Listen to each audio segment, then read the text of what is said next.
You wake up. Your heart is pounding. The images are already fading, like a photograph dropped in water. You were just somewhere else.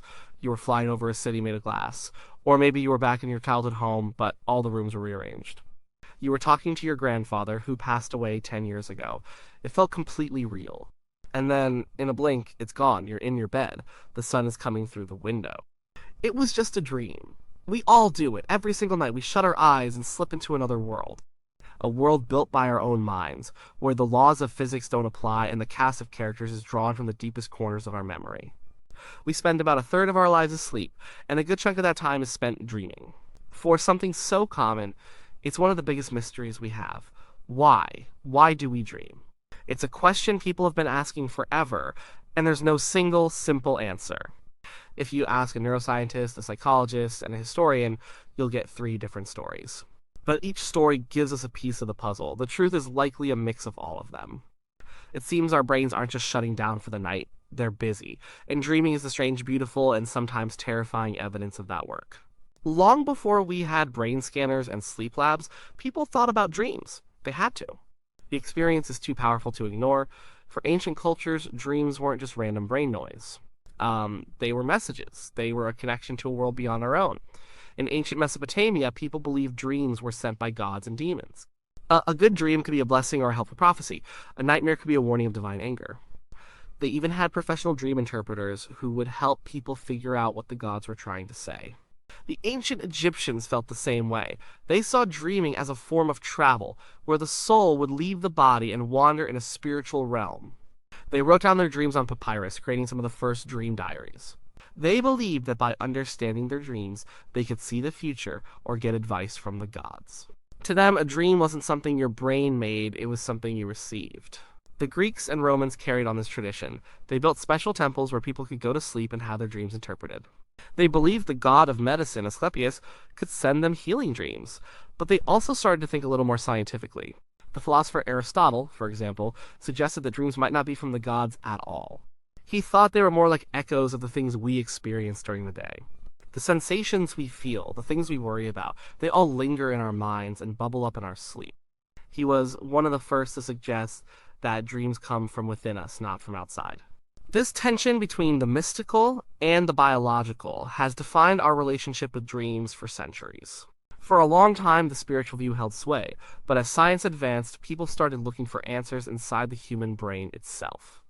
The real turning point, the moment that changed how we talk about dreams forever, came in the early 20th century with a man named Sigmund Freud. Freud was a doctor in Vienna, and he was fascinated by the minds of his patients. He listened to them talk about their anxieties, their fears, and their hidden desires. And he noticed they often talked about their dreams. He came to believe that dreams weren't random at all. He called them the royal road to the unconscious. For Freud, dreams were a secret language. They were a way for the deepest, most hidden parts of our mind to speak to us. His big idea was that we all have thoughts and desires that are too scary or shameful for our conscious minds to deal with. So, we push them down, or repress them, into our unconscious. But they don't just disappear. They want to get out, and they find a way out in our dreams. But they can't just show up as they are. That would be too shocking for us, and it would wake us up, so the mind disguises them. So it turns them into symbols. Freud talked about 2 layers of a dream. There's the manifest content, which is the story of the dream you remember. You dreamed you were climbing a long staircase, for example. Then there's the latent content, which is the hidden unconscious meaning behind the story. Maybe that staircase, according to Freud, represented a hidden ambition or a sexual desire. A dream about a king and a queen wasn't really about royalty, it was about your mother and father. Freud believed that almost all dreams were a form of wish fulfillment. They gave us a chance to experience the things we secretly wanted but couldn't have in real life. Even nightmares, he argued, were a kind of wish fulfillment, though it was often more complicated. The anxiety you felt was a cover for a forbidden wish. His ideas were revolutionary. They took dreams seriously as a window into the human psyche, but they were also very controversial. Many people felt his focus on repressed sexual urges was overblown, and his method of interpretation was very subjective. How could you prove that a snake in a dream was a phallic symbol? You couldn't. It was all based on the therapist's interpretation. Science couldn't test it. One of Freud's own students, Carl Jung, broke away from him because he had a different take on dreams. Jung agreed that dreams were important messages from the unconscious, but he didn't think they were all about hiding repressed desires. He saw dreams in a more positive light. For Jung, dreams weren't trying to trick us. They were trying to help us. They were a tool for self-discovery and personal growth. Jung believed dreams were a way for our psyche to communicate with itself, to create balance. If you were being too intellectual and rigid in your waking life, your dreams might be wild, emotional, and chaotic. They were trying to show you a part of yourself you were neglecting. He called this the compensatory function of dreams. They make up for what's missing in our conscious lives. Jung also had this incredible idea of the collective unconscious. He thought that beneath our personal unconscious, filled with our own memories and repressed thoughts, there was a deeper layer shared by all human beings.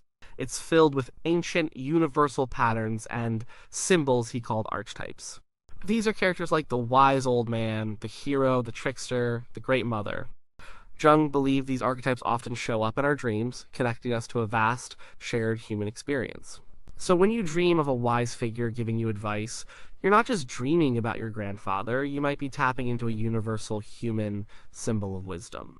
For both Freud and Jung, the meaning was the most important thing, but their theories were built on listening to people talk, not on observing the brain.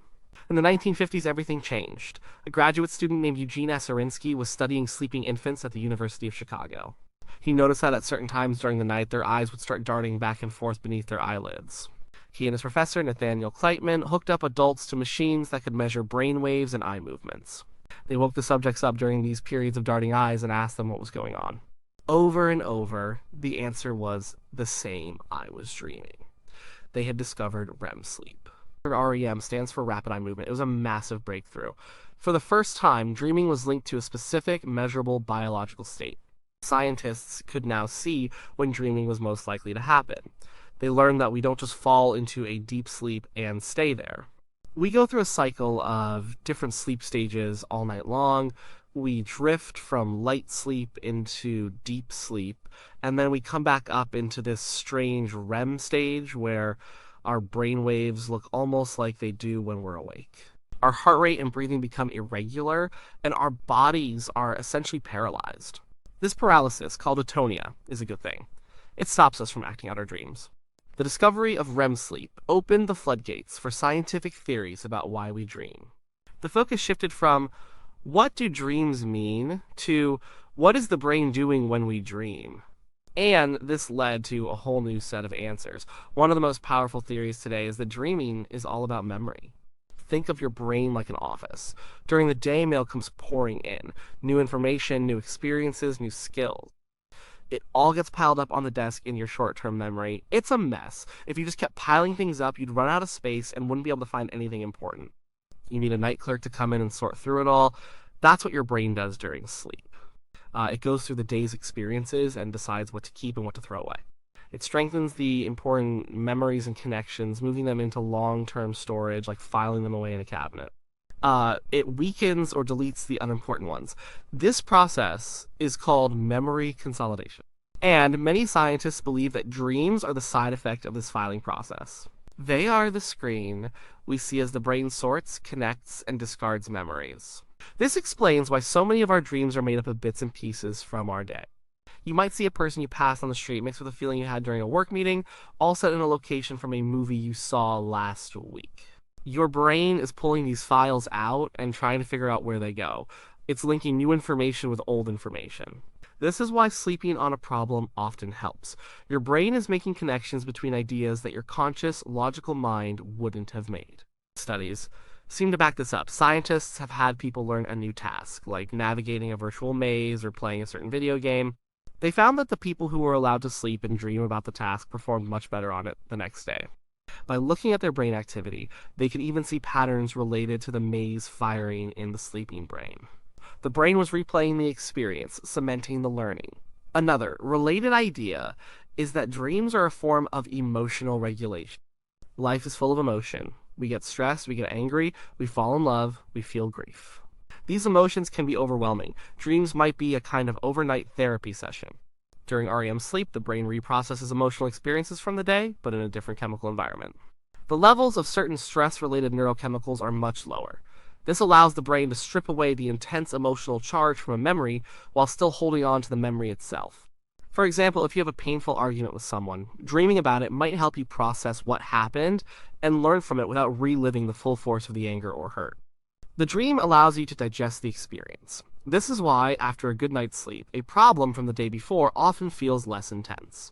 The sharp edges have been smoothed off. This theory also helps explain nightmares, especially in people who have experienced trauma. In cases like PTSD, this emotional processing system seems to be broken. The person keeps reliving the traumatic event in their dreams with all the original terror intact. The dream isn't healing the emotion, it's just re-traumatizing them. It's a sign that the brain is stuck and unable to file the memory away properly. This idea a step further. Some researchers believe dreams are a kind of training ground. This is called the threat simulation theory. For most of human history, the world was a very dangerous place. You had to be constantly on the lookout for predators, rivals, and other threats. This theory suggests that our dreams evolved as a virtual reality simulator to practice dealing with these dangers. When you have an anxiety dream about being chased or fighting someone, your brain is rehearsing its escape or combat strategies. It's activating the fight or flight response in a safe environment. You get to practice recognizing threats and responding to them without any actual risk. So, when you face a real threat in your waking life, you're a little better prepared. It's like a fire drill for the mind. This would explain why so many dreams are negative or stressful.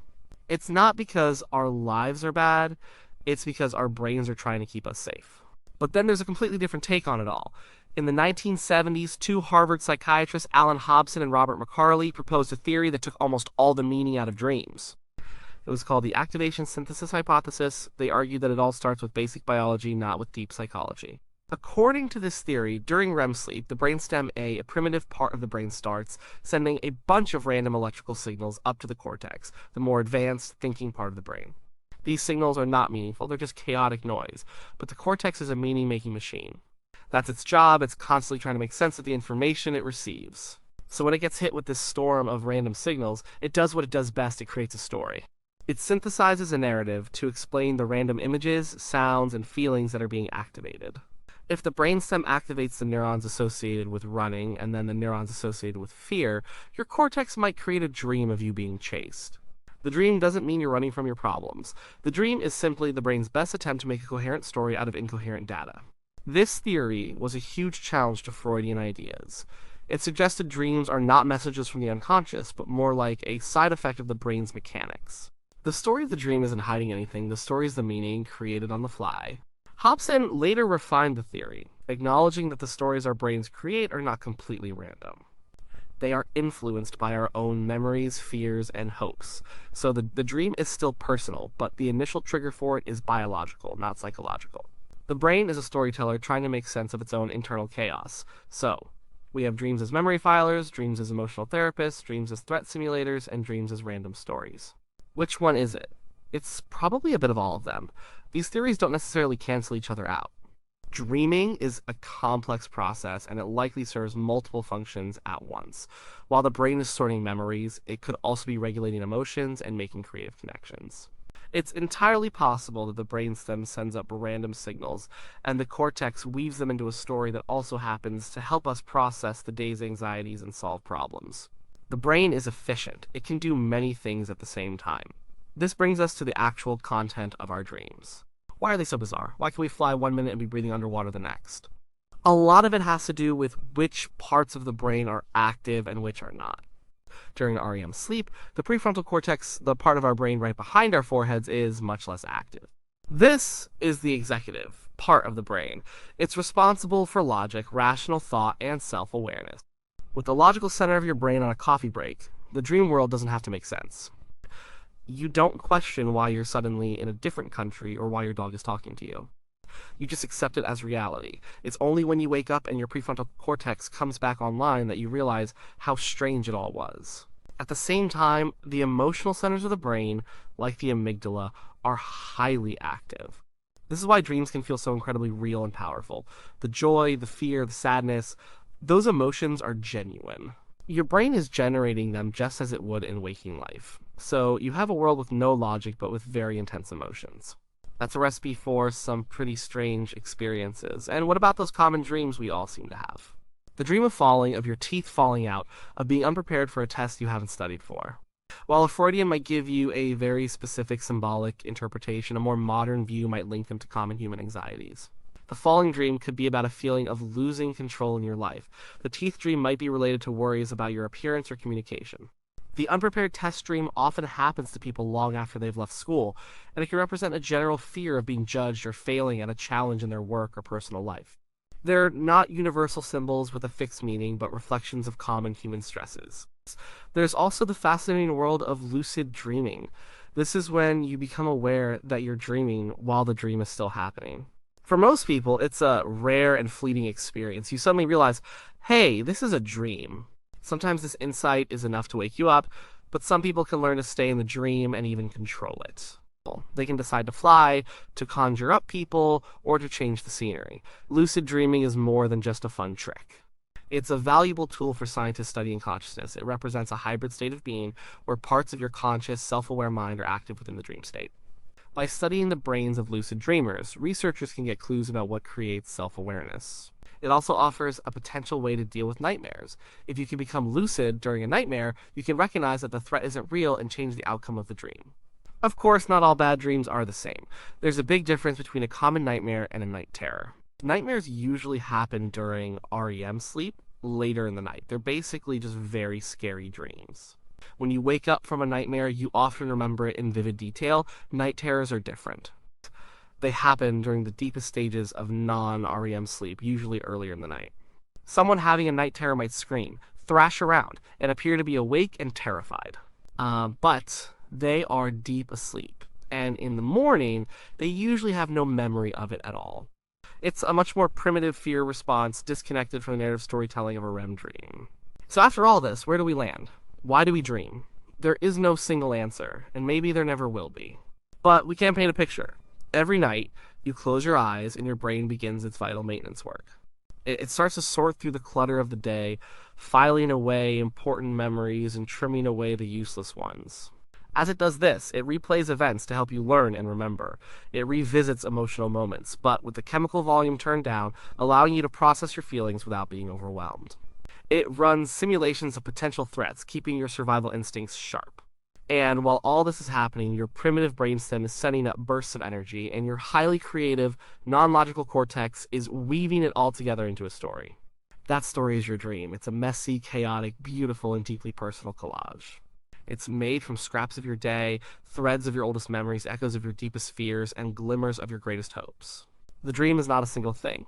It is a process. It's a glimpse into the machinery of the mind at work. It's the brain's way of making sense of the world and making sense of itself. It's how we learn, how we heal, and how we prepare. It's the artist, the therapist, and the filing clerk all working the night shift inside our heads. The mystery is what makes it so compelling. We may never have a complete map of the dream world. We may never be able to translate a dream like we translate a language, and maybe that's okay. The dream is our own private cinema, our personal mythology, our nightly conversation with ourselves. It's a reminder that even when we are still and silent, there is a whole universe of activity churning away within us, creating worlds that disappear with the morning light. And it will be there again tonight, waiting for us to close our eyes.